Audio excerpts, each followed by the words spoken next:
नमस्कार दोस्तों, स्वागत है आपका हमारे YouTube चैनल मधुजय IAS के टॉप 5 डेली क्यूज़ प्रोग्राम में। फ्रेंड्स, इस डेली न्यूज़ कैप्सूल के ज़रिए हम आपको डेली के करंट अफेयर से रिलेटेड टॉप 5 क्वेश्चन को सब्जेक्ट से जोड़कर देखते हैं, जो हमारी आगामी प्रतियोगी परीक्षा हेतु बहुत ही इम्पॉर्टेंट होती है।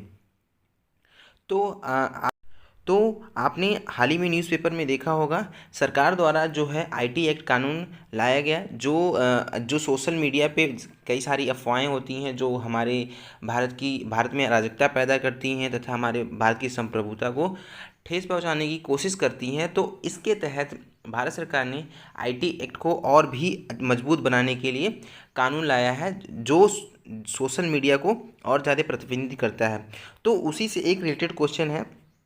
क्वेश्चन नंबर फर्स्ट क्या है कि निम्नलिखित में से कौन सी सेवा आमतौर पर डेटा ट्रांसमिशन को सुरक्षित करने के लिए एन्क्रिप्शन का उपयोग करती है।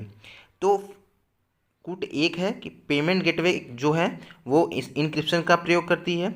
दूसरा, मैसेजिंग सेवाएं जो होती हैं वो भी इनक्रिप्शन का प्रयोग करती हैं। तीसरा, वायरलेस इंटरकॉम सिस्टम वो भी क्या होते हैं, इनक्रिप्शन का प्रयोग करती हैं। चौथा, बैंक ऑटोमेटेड टेलर मशीन। जो ये सारी चीज़ें बोल रहा है कि निम्नलिखित में से कौन जो है ये जो है इनक्रिप्शन का उपयोग करती हैं। तो आइए हम कूट को चुनते हैं। पहला है कि पेमेंट गेटवे और मैसेजिंग सेवाएं, वायरलेस सिस्टम और बैंक ऑटोमेटेड टेलर मशीन। तो इस क्वेश्चन का सही आंसर है ऑप्शन नंबर डी, यानी ये क्या है, चारों जो है क्या होता है, इनक्रिप्शन का प्रयोग करते हैं। अब आइए समझते हैं कि ये इनक्रिप्शन होते क्या है। इनक्रिप्शन होता है कि जैसे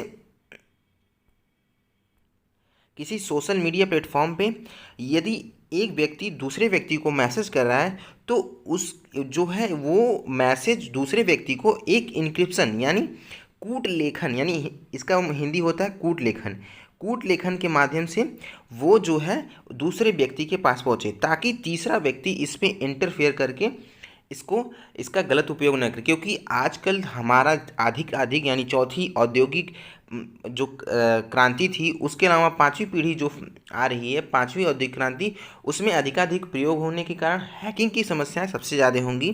तो इस तरीके से वो अपनी जो है जो पॉलिसी होती है, यानी प्राइवेसी पॉलिसी होती है, उसको और मजबूत बनाती है।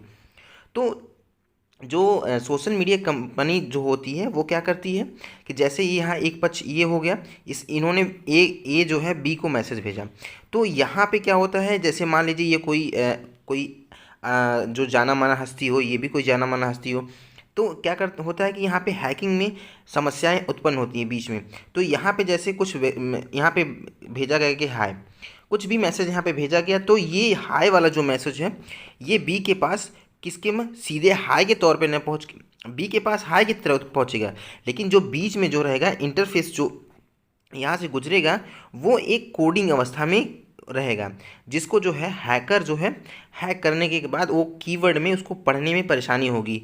तो इस तरीके से इनक्रिप्शन कार्य करता है, यानी एक लॉगरिथम यानी लॉगरिथम प्रणाली के तहत वो क्या करता है, मैसेज को ए के द्वारा भेजा गया मैसेज बी तक पहुंचाता है, लेकिन बीच में वो कूट लेखन यानी कीवर्ड टाइप का होता है, जो इंस्क्रिप्शन कहलाता है।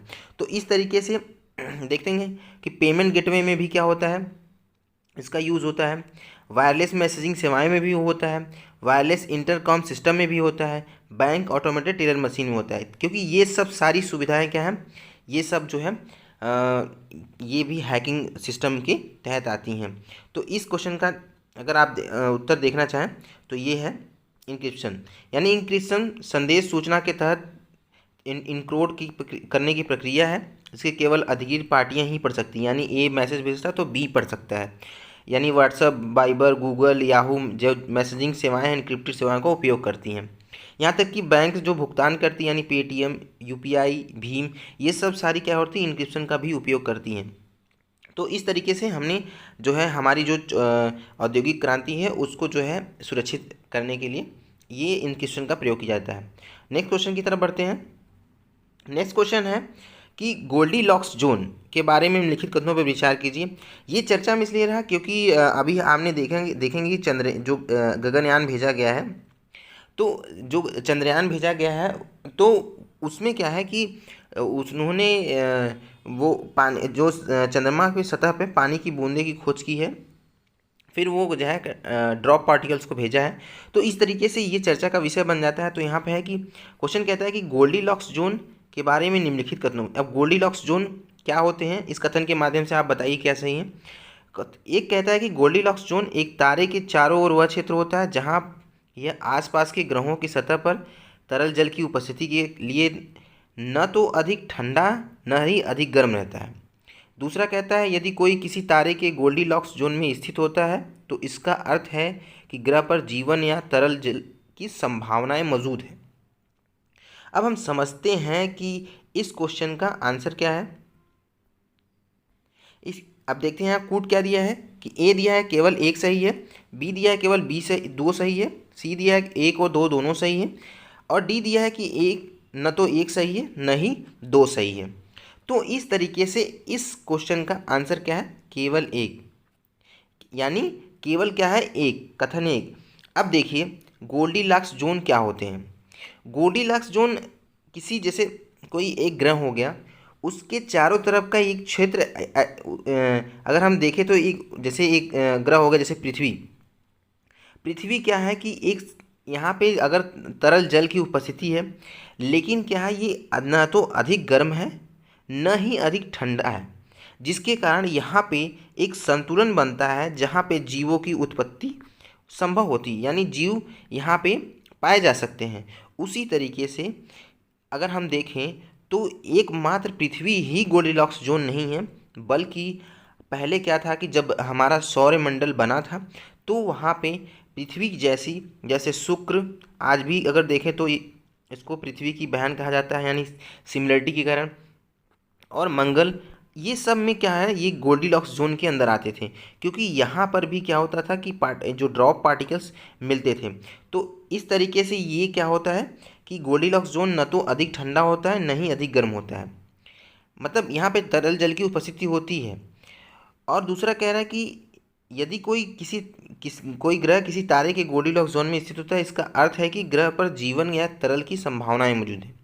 इसका ये मतलब नहीं है कि वहाँ पे तो तरल है लेकिन वहाँ पे संभावनाएं हैं जीवन की, ऐसा नहीं है, क्योंकि शुक्र और मंगल ग्रह जो है ये गोल्डीलॉक्स जोन के अंदर आते हैं, लेकिन ऐसा बिल्कुल नहीं है, क्योंकि यहाँ पे जीवन की संभावनाएं बिल्कुल नहीं हैं।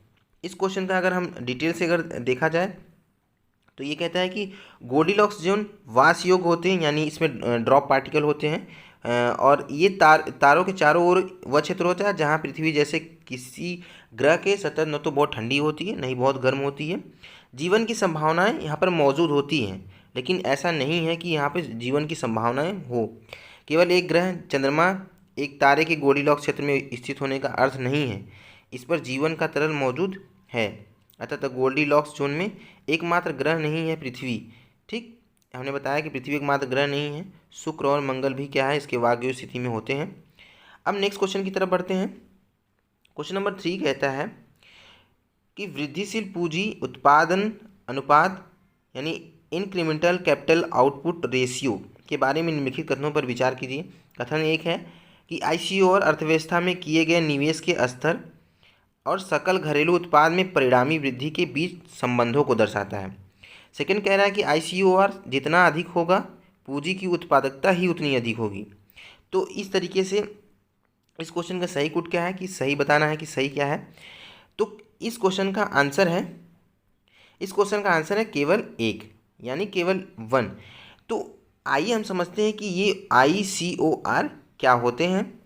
अगर हम आईसीओआर के देखें तो आईसीओआर क्या होता है कि ये निवेश स्तर और सकल घरेलू उत्पाद के परिणामी वृद्धि को के बीच रिलेशन को दर्शाता है। यानी आईसीओआर जितना अधिक होगा पूंजी की उत्पादकता उतनी ही कम होगी। मतलब जैसे अगर हम आईसीओआर यहाँ पे कोई निवेश करते हैं, माना कि 100 रुपये का हमने क्या किया, यहाँ पे निवेश किया। अब 100 रुपये का जब हमने निवेश किया तो ये नहीं है कि क्योंकि जीडीपी यहाँ का इंक्रीज़ कर जाए, क्योंकि जब हम 100 रुपये का जब निवेश कर रहा है निवेशक, तो ये अपना कुछ उत्पाद जो है बाहर सप्लाई करेगा और कुछ जो निवेश से प्राप्त पूंजी होगी वो अपने यहाँ सप्लाई करेगा। तो ये नहीं है कि ये जीडीपी क्या हो, इसके परिणामी वृद्धि को दिखाए। यानी संबंध तो बता रहा है कि परिणामी वृद्धि जो है होगा या नहीं होगा, यानी नकारात्मक भी हो सकता है, सकारात्मक भी हो सकता है, लेकिन इसका ये मतलब नहीं है कि अगर प्रत्यक्ष आईसीओर ये मतलब यानी प्रत्यक्ष ये जो पूंजी निवेश है वो बढ़े तो इसकी जीडीपी भी बढ़े, यानी उत्पादकता भी बढ़े, ऐसा संभव नहीं है। यानी इस क्वेश्चन का तो सीधा सीधा आंसर है कि जितना अधिक होगा, यानी आईसीओर जितना अधिक होगा पूंजी की उत्पादकता क्या है उतनी ही कम होगी, यानी उतनी ही उत्पादकता कम होगी। तो इस क्वेश्चन का सही आंसर केवल एक है। आइए हम नेक्स्ट क्वेश्चन की तरफ बढ़ते हैं। क्वेश्चन नंबर 4 क्या कह रहा है कि तीव्र आर्कटिक वार्मिंग मध्य, ठीक, तीव्र आर्कटिक वार्मिंग मध्य और उच्च अक्षांशों के तापमान में विपरीत परिवर्तन करता है। अब दूसरा कहता है कि आर्कटिक वार्मिंग व्हेल के लिए लाभकारी हो सकती है। अब ये कूट देखते हैं। ए कह रहा है कि केवल एक सही है, बी कह रहा है केवल दो सही है, सी कह रहा है वो एक और दो दोनों सही है, डी कह रहा है न तो एक सही है न तो दो सही है। तो आप देख रहे हैं कि अभी हमने पिछले वीडियो में अपने वीडियो में चर्चा किया था कि लास्ट आइस एरिया क्या है। तो वहाँ पे देखा था कि जो आर्कटिक क्षेत्र है वो बहुत ज़्यादा ही परिवर्तन है, मतलब वहाँ पे जो ग्लोबल वार्मिंग की प्रभाव दिख रही है बहुत अधिकाधिक दिख रही है, जिसके कारण जो है उसी के कारण मध्य और उच्च अक्षांशों के बीच तापमान में विपरीत परिवर्तन होता दिख रहा है। यानी अगर हम देखेंगे पृथ्वी के, तो अगर पृथ्वी के नॉर्थ की तरफ देखेंगे, यानी यहाँ पे आर्कटिक है, यहाँ पे अंटार्कटिक है, तो आर्कटिक से ज़्यादा प्रभावशाली अंटार्कटिक नहीं है, क्योंकि यहाँ पे स्थल रुद्र क्षेत्र यानी स्थल बहुत ज़्यादा हैं, जिसके कारण यहाँ पे यहाँ पे जो है जैव विविधता बहुत अधिक है, उसके कारण जैव मंडल भी बहुत अधिक है, और जैव विविधता अधिक होने के कारण यहाँ पे जैव संसाधन का उपयोग अधिक हो रहा है। जैव संसाधन का उपयोग अधिक हो रहा है तो यहाँ पे ग्लोबल वार्मिंग की समस्या क्या है, बढ़ रही है, जिसके कारण आर्कटिक क्षेत्र जो है बहुत ज़्यादा प्रभावित हो रहे हैं। इस आर्कटिक क्षेत्र के प्रभावन के कारण मध्य और उच्च अक्षांशों में क्या होता है डिफरेंस, अगर हम देखते हैं यहाँ पे अगर कभी देखेंगे तो यहाँ का टेम्परेचर अगर हम देखेंगे और मध्य अक्षांशों के टेम्परेचर को देखेंगे तो डिफरेंस पाएंगे, बहुत ही विपरीत क्या है डिफरेंस पाएंगे। तो इस तरीके से ये कथन सही है। अब आपको पता है कि ग्लोबल वार्मिंग किसी जीव मंडल के लिए या किसी जैव मंडल या पारिस्थितिकी तंत्र के लिए लाभदायक नहीं होते। तो वेल भी तो हमारे पारिस्थितिकी यानी जलीय पारिस्थितिकी तंत्र का एक हिस्सा है, तो ये लाभकारी कैसे हो सकता है, तो बिल्कुल नहीं। तो इस तरीके से इस क्वेश्चन का आंसर केवल एक है। डिटेल से अगर देखना हो तो इस क्वेश्चन का इसमें पूछा है कि नहीं है, तो ये क्या है केवल दो सही होगा, ठीक। अब हम नेक्स्ट क्वेश्चन यानी पांचवें क्वेश्चन को देखते हैं। पांचवा क्वेश्चन कह रहा है कि जो क्वेश्चन कभी कभी समाचारों में चर्चित न्यूमोकोनियस जो होता है, न्यूमोकोनिसिस कहते हैं, ये जो है क्या है। तो ये कह रहा है कि रक्त में ग्लूकोज का उच्च स्तर है, बी कह रहा है कि ब्लैक लंग डिजीज़ है, सी कह रहा है रक्त में वसा का उच्च स्तर है, डी कह रहा है क्षय रोग है। तो ये क्या है, ये ब्लैक लंग डिजीज़ है। न्यूकोमिया होता है फेफड़े में, क्या होता है कि जब कोयला खनन होता है, कोयला खदानों में जब मजदूर आसपास कोयले खदानों के मजदूर जो कार्य करें या आसपास के जो समुदाय हैं उनको जो है जब डस्ट उड़ता है तो उनके फेफड़ों के अंदर जो है वो डस्ट चला जाता है, जिसके कारण उनको न्यूकोमियस यानी फेफड़े के अंदर पानी जमा हो जाता है, तो वो फेफड़े को प्रभावित करता है, जिसको न्यूकोमियस कहते हैं। वो क्या करता है, ये एक रोग होता है जो फेफड़े को ख़राब कर देता है, यानी क्षय रोग नहीं, यानी श्वास रोग की समस्याएं हो जाती हैं, उत्पन्न होने लगती है, और यह प्रदूषित जल के कारण भी होता है। तो अगर आपको हमारा वीडियो अच्छा लगा तो लाइक शेयर सब्सक्राइब जरूर करें। Thank you so much.